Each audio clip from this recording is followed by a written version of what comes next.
Hi hello ನಮಸ್ಕಾರ ರೀ ಎಲ್ಲ ನಮ್ಮ ಕರ್ನಾಟಕ ಮಂದಿಗೆ welcome back to Kannada ಕ್ರಿಕ್ Hungama. ಬರ್ರಿ ಇವತ್ತಿನ ಒಂದು 5 ಇಂಟ್ರೆಸ್ಟಿಂಗ್ ಅಪ್ಡೇಟ್ ಬಗ್ಗೆ ಡಿಸ್ಕಸ್ ಮಾಡೋಣ್ರಿ.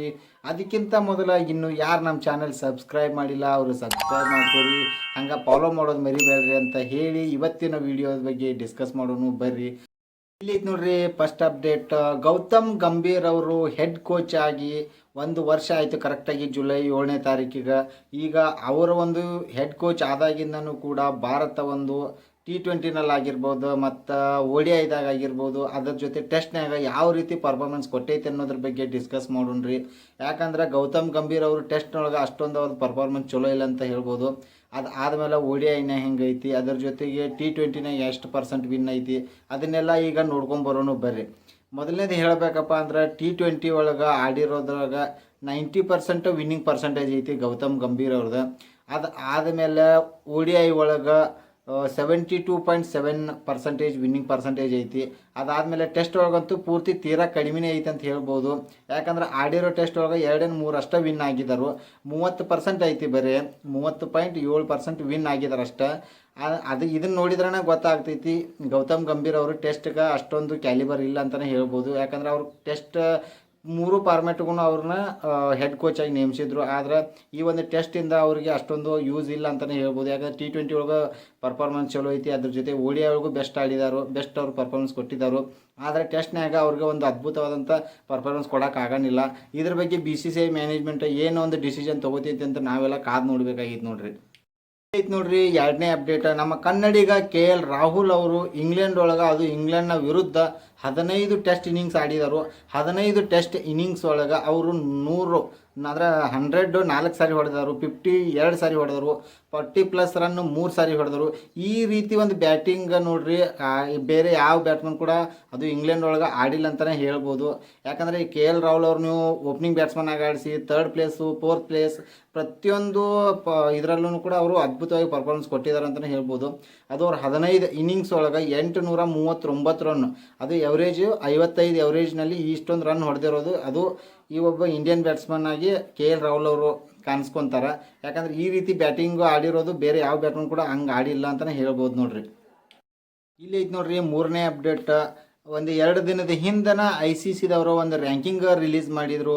ಅದು ಟೆಸ್ಟ್ ಒಳಗೆ, ODI ಒಳಗೆ, T20 ಒಳಗೆ ಯಾರು ಫಸ್ಟ್ ಸೆಕೆಂಡ್ ಥರ್ಡ್ ಟಾಪ್ 10 ಒಳಗೆ ಯಾರು ಅದಾರಂತ ಹೇಳಿ ಒಂದು ರ್ಯಾಂಕಿಂಗ್ ಲಿಸ್ಟ್ ರಿಲೀಸ್ ಮಾಡಿದರು. ಆ ಲಿಸ್ಟ್ ಒಳಗೆ ಜಸ್ಪ್ರೀತ್ ಬುಮ್ರಾ ಅವರು ಟೆಸ್ಟ್ ಒಳಗೆ ಬೆಸ್ಟ್ ಬೌಲರ್ ಅಂದರೆ ಫಸ್ಟ್ ರ್ಯಾಂಕಿಂಗ್ ಒಳಗೆ ಬುಮ್ರಾ ಅವರು ರ್ಯಾಂಕ್ ತೊಗೊಂಡಿದ್ದಾರೆ. ಅವರ ರ್ಯಾಂಕಿಂಗನ್ನು ಕೂಡ ಇನ್ನೂವರೆಗೂ ಯಾರು ಕೂಡ ಬೀಟ್ ಮಾಡೋಕ್ಕಾಗಿಲ್ಲ. 50 ರೇಟಿಂಗ್ ಪಾಯಿಂಟ್ ಜಾಸ್ತಿ ಅದಾವೆ ಇವರು. ಸೆಕೆಂಡ್ ಪ್ಲೇಸ್ ಒಳಗೆ ಕಗಿಸೋ ರಬಾರ್ಡ್ ಅವರದವರು, ಇವರಿಗೆ 50 ಪಾಯಿಂಟ್ ಡಿಫ್ರೆನ್ಸ್ ಐತಿ. ಅಂದರೆ ಇವರ ಒಂದು ಫಸ್ಟ್ ಪ್ಲೇಸ್ ಇದುವರೆಗೂ ಯಾರಿಗೂ ಬಿಟ್ಟು ಕೊಡೋಂಗಿಲ್ಲ. ಫಸ್ಟ್ ಪ್ಲೇಸ್ನಾಗ ಕಂಟಿನ್ಯೂ ಮುಂದುವರೆದಾರ ಅಂತಲೇ ಹೇಳ್ಬೋದು. ಇದು ಒಂದು ನಮ್ಮ ಭಾರತದ ಹೆಮ್ಮೆ ಅಂತಲೇ ಹೇಳ್ಬೋದು. ಇವರು ಯಾರ್ಕರ್ ಸ್ಪೆಷಲಿಸ್ಟ್, ಇವರು ಒಂದು ಸ್ಥಾನನ ಭದ್ರಪಡಿಸ್ಕೊಂಡಿದ್ದಾರೆ ಅಂತಲೇ ಹೇಳ್ಬೋದು ನೋಡ್ರಿ. 4th ಅಪ್ಡೇಟ್ ಬಗ್ಗೆ ಡಿಸ್ಕಸ್ ಮಾಡೋಣ್ರಿ. ಮುಂಬೈ ಇಂಡಿಯನ್ಸ್ ಮತ್ತು RCB ಟ್ರೇಡ್ ಡೀಲ್ ಒಂದು ನಡೆದೈತ್ರಿ. ಅದು ಏನು ಟ್ರೇಡ್ ಡೀಲ್ ಅಪ್ಪ ಅಂದ್ರೆ ಜಕಬ್ ಬೆಥೆಲ್ ಮತ್ತು ವಿಲ್ ಜಾಕ್ಸ್ ಅವ್ರ ನಡುವೆ ಪ್ಲೇಯರ್ ಟು ಪ್ಲೇಯರ್ ಡೀಲ್ ಮಾಡಕ್ಕೆ ಹೊಂಟಾರ. ಏನಪ್ಪ ಅಂದ್ರೆ ಜಕಬ್ ಬೆಥೆಲ್ ಅವರು ಆಲ್ರೆಡಿ ಬೆಂಗಳೂರು ತಂಡದೊಳಗದಾರ. ಅವ್ರನ್ನ ಮುಂಬೈ ಇಂಡಿಯನ್ಸ್ ಅವ್ರು ತಗೊಂಡು ಮುಂಬೈ ಇಂಡಿಯನ್ಸಲ್ಲಿರುವಂಥ ವಿಲ್ ಜಾಕ್ಸ್ ಅವ್ರನ್ನ ಬೆಂಗಳೂರಿಗೆ ಬಿಡುವಂಥ ಪ್ಲ್ಯಾನ್ ಮಾಡಕತ್ತಾರೋ. ಅದು ಇನ್ನೂ ಅಫಿಷಿಯಲಿ ಕನ್ಫರ್ಮ್ ಆಗಿಲ್ಲ, ಆದ್ರೆ ರೂಮರ್ಸ್ ಮೂಲಕ ನಡೆದೈತಿ. ಅದು ಮುಂದೆ ಏನಾಗ್ತೈತಿ ಅಂಥೇಳಿ ನಾವೆಲ್ಲ ಕಾದು ನೋಡೋಣ. ಅದಾದಮೇಲೆ ಲಿಯಾಮ್ ಲಿವಿಂಗ್ಸ್ಟನ್ ಅವ್ರನ್ನ ಕ್ಯಾಶ್ ಡೀಲ್ ಮುಖಾಂತರ ತಗೋಬೇಕಂತೇಳಿ MI ಆಲ್ರೆಡಿ ಡಿಸೈಡ್ ಮಾಡಿದರು. ನಮ್ಮ RCB ಒಳಗಂತೂ ಲಿಯಾಮ್ ಲಿವಿಂಗ್ಸ್ಟನ್ ಅಷ್ಟೊಂದು ಅದ್ಭುತ ಪ್ರದರ್ಶನ ಕೊಟ್ಟಿಲ್ಲ.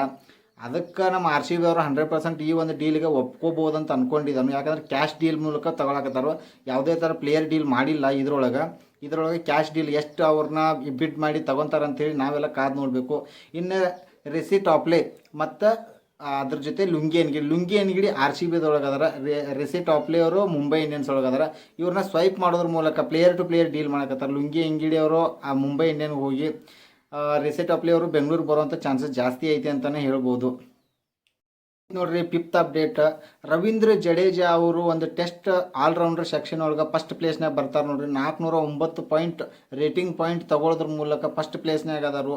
ಇನ್ನು ಸೆಕೆಂಡ್ ಪ್ಲೇಸಲ್ಲಿ ಇರೋರ್ಗು ಫಸ್ಟ್ ಪ್ಲೇಸ್ ಇರೋರ್ಗು ಕೂಡ 104 ಪಾಯಿಂಟ್ ಡಿಫ್ರೆನ್ಸ್ ಐತಿ. ಇನ್ನು ಸೆಕೆಂಡ್ ಪ್ಲೇಸ್ನೊಳಗೆ ಮೆಹದಿ ಹಸನ್ ಮಿರ್ಜಿ ಅವರು ಅದಾರ. ಇವರು ಬಾಂಗ್ಲಾದೇಶಿ ಪ್ಲೇಯರು. ಜಡೇಜಾ ಅವರು ಫಸ್ಟ್ ಪ್ಲೇಸ್ನಾಗ ಭಾಳ ಅಂದ್ರೆ ಭಾಳ ಮುಂದೆ ಅದಾರು. 104 ಪಾಯಿಂಟ್ ಅಂದ್ರೆ ಭಾಳ ಡಿಫ್ರೆನ್ಸ್ ಐತಿ. ಇನ್ನು ಸ್ವಲ್ಪ ದಿನ ಜಡೇಜಾ ಅವರು ಒಂದು ಫಸ್ಟ್ ಪ್ಲೇಸ್ನಾಗ ಇರ್ತಾರಂತಲೇ ಹೇಳ್ಬೋದು ನೋಡ್ರಿ. ಈ ವಿಡಿಯೋ ನಿಮಗೇನಾರು ಇಷ್ಟ ಆಗಿತ್ತಪ್ಪ ಅಂದ್ರೆ ಲೈಕ್ ಶೇರ್ ಸಬ್ಸ್ಕ್ರೈಬ್ ಮಾಡೋದು ಮರಿಬೇಡ್ರಿ. ಮತ್ತೆ ಸಿಗೋಣ್ರಿ ಮುಂದಿನ ನೋಡಿದಾಗ. ಟಾಟಾ ಬಾಯ್ ಬಾಯ್.